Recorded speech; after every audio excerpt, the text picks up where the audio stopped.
il y a une chose qui est très triste dans le milieu. On est dans le game, mais on est des artistes, hein. Et je sais que pas mal d'artistes vont voir cette vidéo-là. Quand tu finis tes spectacles, tu as peut-être 50 000, 100 000 personnes devant toi et que tu rentres, c'est comme si tu n'as rien fait. C'est pour ça que je suis fier. C'est-à-dire l'une de mes fiertés, c'est que à chaque spectacle, je rentre avec le salut de plusieurs personnes. Je me dis, le Seigneur m'a fait grâce de pouvoir donner son salut à ceux qui sont venus, même si c'est 2 ou 3 ou 4. Ce sentiment de joie-là, je prie que mes collègues artistes puissent le vivre.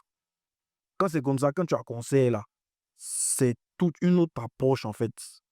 C'est pas genre on va remplir pour remplir, mais le fait que les vies soient transformées, quand tu finis de passer, tu as annoncé Jésus, et puis les gens, ils, ils se sont sentis, je sais pas comment te dire, ils ont maintenant accès à la vie éternelle par ton canal, et ils sont, ils vont pas retourner à la maison avec les mêmes soucis. Ça n'a pas de prix. Et ça, c'est la chose qu'on ressent dans le gospel, qu'on ne peut pas ressentir ailleurs. Et c'est pour ça que tous les autres artistes du monde, tu vas avoir un Michael Jackson qui va faire des stades, qui va faire, les gens vont tomber, ils vont faire comme ça. Mais j'étais pas dans la chambre avec lui quand il finissait ses spectacles, mais je suis convaincu quand il finit,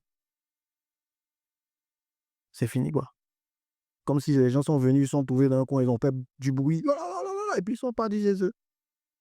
Aucune délivrance, aucun changement, juste un moment de plaisir avec un artiste, et puis c'est fini. Et c'est ça que moi je trouve triste quand même. Et c'est pour ça que je bénis Dieu d'avoir l'évangile avec moi pour pouvoir être heureux de voir des vies changer après mes prestations, après mes concerts.